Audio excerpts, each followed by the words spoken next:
La mode, ce n'est pas qu'une histoire de vêtements. En fait, depuis des millénaires, c'est un véritable langage.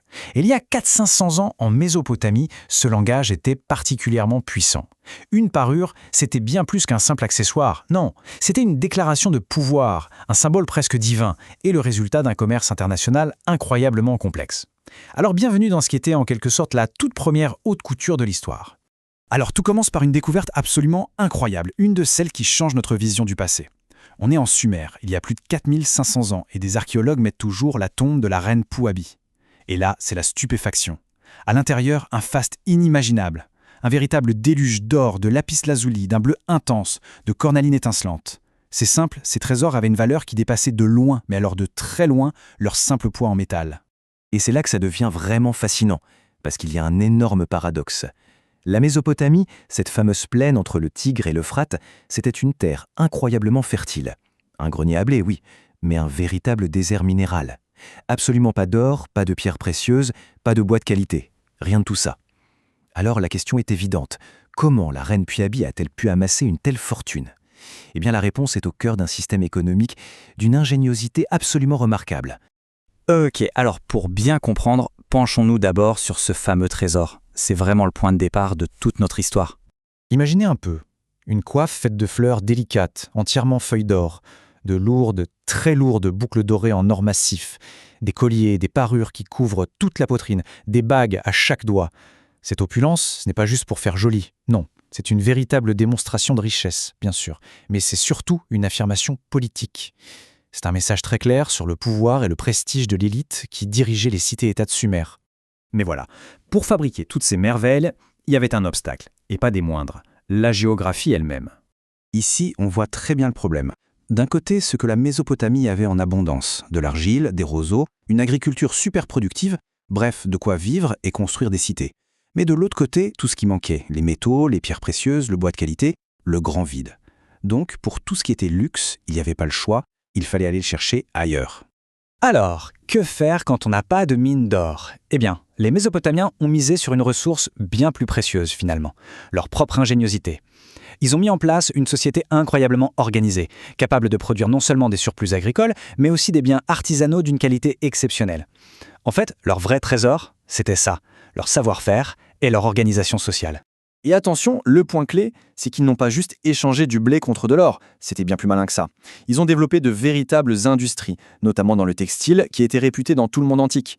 Ils exportaient ces produits finis, à haute valeur ajoutée, pour importer en retour les matières premières du pouvoir. L'or, l'argent, le lapis-lazuli, c'était vraiment ça le moteur de toute leur économie de luxe. Bon, maintenant qu'on a ces matériaux précieux emportés à grands frais, qu'est-ce qu'on en fait ?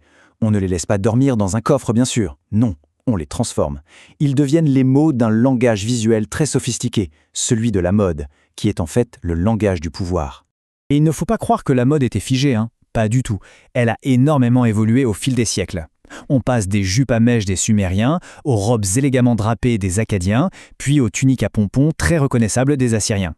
Chaque grand changement de style, en fait, nous raconte quelque chose sur les changements culturels et politiques de l'époque.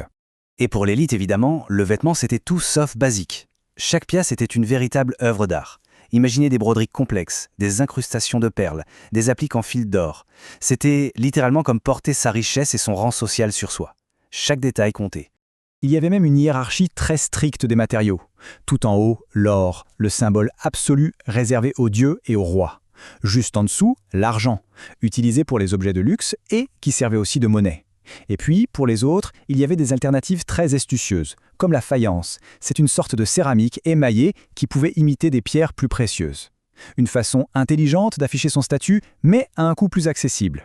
Mais on va encore plus loin, parce que ces parures, ce n'était pas seulement une question de statut social. Non, ça touchait à quelque chose de beaucoup plus profond, le sacré. C'était un lien direct entre le souverain et les dieux. Pour comprendre ça, il faut connaître un mot, le mélamu. C'est un terme akkadien, presque intraduisible, mais imaginez une sorte d'aura divine, un éclat à la fois terrifiant et majestueux. Une sorte de super pouvoir visuel qui n'appartenait qu'aux dieux. Sauf que le roi, en tant que représentant des dieux sur terre, pouvait s'emparer. Et donc tout l'éclat de son or, le scintillement de ses pierres, ce n'était pas de la simple décoration, c'était la manifestation visible, presque aveuglante, de son pouvoir divin. Et tout ça se matérialisait dans des objets très précis. Les insignes du pouvoir, ce qu'on appelle les regalia, la couronne, le sceptre, le trône évidemment, mais aussi des vêtements d'apparat, des coiffes spéciales, des bijoux uniques. Tous ces éléments étaient les symboles concrets de l'autorité suprême, que ce soit pour un dieu, un roi ou un grand prêtre. Et ce qui est absolument fou, c'est que cet héritage, ce langage des parures, n'a pas du tout disparu avec la fin des cités sumériennes. Bien au contraire, il a voyagé à travers les millénaires. Regardez bien ces deux images. C'est une illustration parfaite de cette longévité incroyable. À gauche, on a une sculpture funéraire de Palmyre, qui date du IIe siècle après Jésus-Christ. À droite, un diadème traditionnel de Jordanie du XXe siècle. Et pourtant, regardez la ressemblance. C'est frappant. Cette coiffe avec un ornement sur le front, ces rubans qui tombent et se terminent par des pompons, c'est la même structure. Non, ce ne sont pas des coïncidences. C'est la preuve d'une culture visuelle, d'une résilience incroyable. C'est comme un ADN esthétique qui s'est transmis de génération en génération, au cœur même du Moyen-Orient. Et tout ça, finalement, ça nous ramène à aujourd'hui. Ça amène à se poser une question. De la même façon que l'or et le lapis-lazuli racontaient une histoire de pouvoir en Mésopotamie, comment nos objets de luxe à nous, nos montres, nos voitures, nos vêtements de marque, qu'est-ce qu'ils racontent sur qui nous sommes ? Le langage des symboles a peut-être changé, mais au fond, la fonction, elle, est peut-être restée exactement la même. Merci d'avoir regardé. Si cette exploration vous a plu, n'oubliez pas de liker la vidéo et de vous abonner à la chaîne Archives des Premières Civilisations pour découvrir d'autres secrets de notre passé.